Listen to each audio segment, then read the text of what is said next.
Um, you know, being I guess the world record holder in it, I mean, it means a lot. But I think the thing that is the best about this is the rivalry we have between me and Michael. I mean, we've been going at it for about 13 years now, and the journey, like I said, the journey isn't over yet. It's been a long journey, but it isn't over. We still got another month to put everything together and, really give the world a show.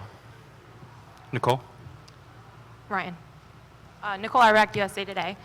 What was it like going through this week? And obviously, you don't want to just make the team as a relay member and finally making the team an individual event. This Olympic trials hasn't been really great for me. Pulling my groin in the very first event in the 400 IM kind of started off really bad. But I was able to put my head in to the meet, and whether it's one event, 8 events, it doesn't matter. Going to the Olympic Games and representing the U.S. is a dream come true, and I'm definitely really humbled and excited. Go Wayne up front. Ryan, you've been to 4 Olympic trials now where Michael's beaten you in the 200 IM, and he's done it in 3 straight Olympics. I'm curious how you stay positive and what you need to do. You'll get one more chance in Rio to touch the wall before him. Thank you for sharing that. No. It's just I love the sport. I love stepping on those blocks. I love that excitement of stepping on those blocks and proving to not only yourself but the world that you're one of the best. And that excitement is what keeps me going day in and day out. And just that rivalry that we've created between me and Michael is amazing. And we push each other, and that challenge of getting on those blocks and racing against him is like a thrill. So I'm definitely looking forward to that again. Ryan, down here. It looked as if with about maybe 25 meters to go, you were head-to-head with him. Did you have that sense, and did you have a sense of what happened in the last little bit? I think we were like head-to-head the whole entire race. He was right next to me, so I was able to see him the whole way. And like before going into that event, I knew it was going to be a dogfight. He wasn't going to let up, and I wasn't going to let up, and it was just a race to the finish. But we both did what we had to do, and we got a spot on the team in that event to represent the U.S. at the Olympics. Go ahead, Barry. Ryan, in the moment down front, are you able to appreciate the level of competition you two guys have had in this event? And is there one 200 IM between the two of you that stands out as the best?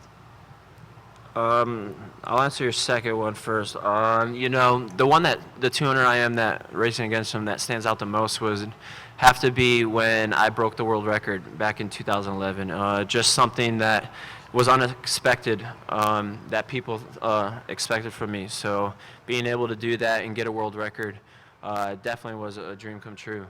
But racing against him is fun, and that this one event, the 200 IM, is the one event that between me and him, we're always neck and neck. No matter what, it's always a fight to the finish, and I think it's one of the most exciting races to watch, and it probably will be one of the most exciting races to watch in Rio. Ryan, was there a point at any time early in the week where you thought, there's no way I'm going to be able to do 350 breaststrokes with the way you were feeling? After the 400 IM, I thought I wasn't going to be able to finish the entire meet. But, I try to keep a really positive mind. I got with the trainers, just massaging it, working it out, just trying to make it feel better every day. And it started healing up a little better and better. And then once the 200 IM came, doing breaststroke, it kind of went backwards. But, I had to. I've trained so long and so hard for so many years that I wasn't just going to give up just because of my groin. I could have a broken leg and I'd still go on those blocks and race. So I got about another month to really make it better, and just have a better race in Rio. And real quickly, what do you think the Japanese will think when they see these 2 times? Hopefully, I think they're going to be scared. I mean, it's no secret that we're going to be there towards the end. I think the Japanese, everyone, Brazil, Hungary, like we've all been racing against each other so many times that we know it's going to be a dogfight till the end, and we're not. The U.S. we're not easy to beat, and we're going to definitely prove that in Rio. Childs, Pat, Nicole. Right. Have you ever in your time with Michael thought to yourself, God, why did I have to be born at the exact same time as this guy? Or has it always been the source of Sometimes I think I wouldn't be the swimmer that I am today if I didn't have Michael. Like what Michael said when we were on the pool deck, we both push each other. We both bring the best out of each other. So I can't say that I'd be here today if it wasn't for him. I mean, like I said, we both push each other. So, but I know my mentality. I know my desire and my goals that I want to accomplish in the sport of swimming. So it's a 50-50 thing. Ryan, was the straight down the middle here? Was the flat tire for real unintentional, or The what? the flat tire you gave Michael on the walkout?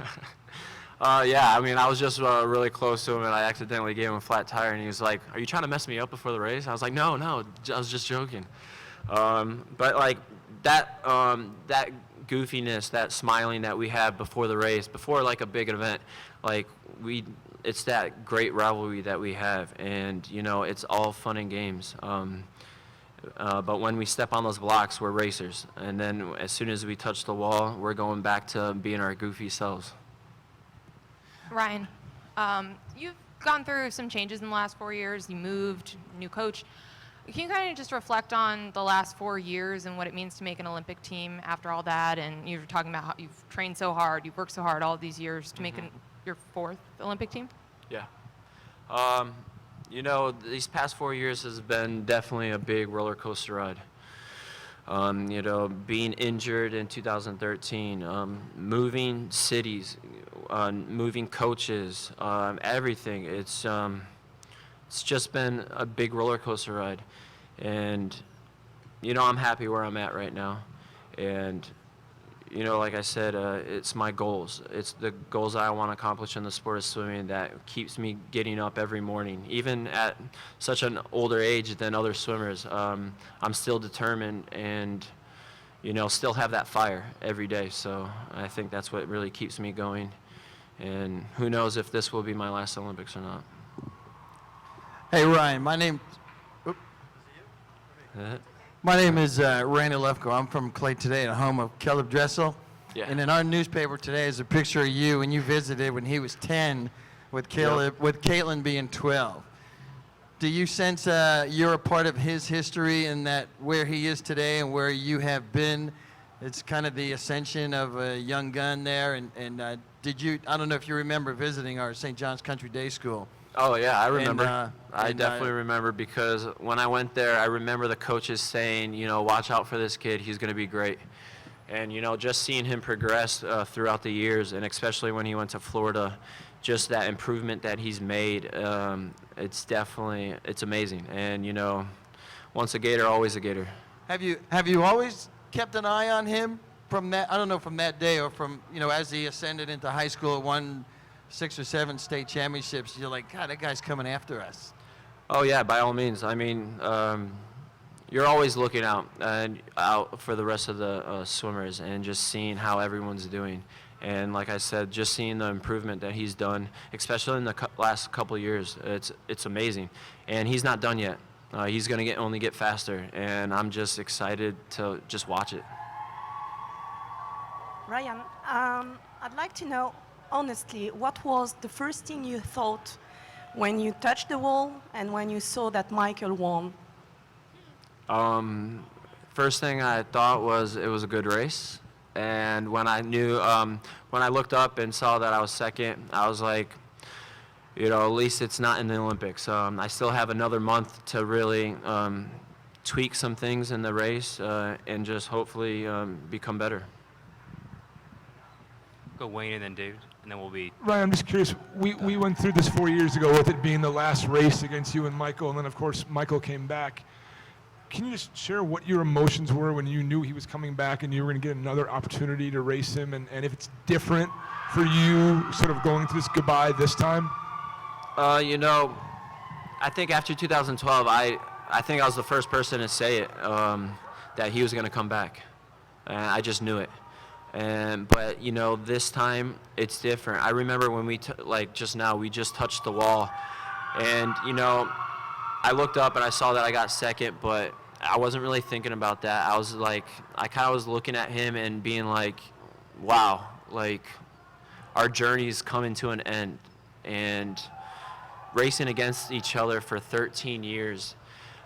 It was like it was really sentimental. It was something that I'm definitely going to cherish for the rest of my life, is racing against him. And you know, we bring the best out of each other. And looking at him, I'm like, wow, this is our last time racing against each other on U.S. soil.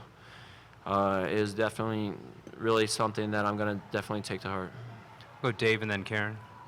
Ryan, in your first Olympics, back here. Where am I going? Back here. Oh. In your first Olympics 12 years ago, you raced the 800 free relay and the 200 IM. We talked about things kind of coming full circle racing Michael, but now it's the same program, the 800 free relay and the 200 IM. Just talk us through what that means to you to be at that same place, but at so much further on in your swimming career. You know, it's definitely weird because, you know, as the past like 8 years, I've been doing so many different events and going to swim meet and swimming like 4 or 5 events. And now going to the Olympics and only swimming 2 events, it's weird. But, you know, it reminds me of back in 2004. I had the same schedule there. I'm a lot faster, so I don't have to worry about doubling up in any events this next Olympics. So, I mean, it should be fun, and I'm excited. Ryan, what is it like for you to see Michael, your peer, on the pool deck with Boomer? Well, Knowing I that could haven't be really. you. I've only seen pictures of them two together. I haven't seen them face to face, but I'm dying to wait to meet Boomer, and you know, I think it's great. You can definitely see a difference in Michael this past year and a half. Just his overall attitude, he's just in a much happier place. And, you know, I'm definitely really happy for him. And, you know, just knowing him and being around him for so many years, he's definitely going to be a great father. Thanks, Ryan. Appreciate your time.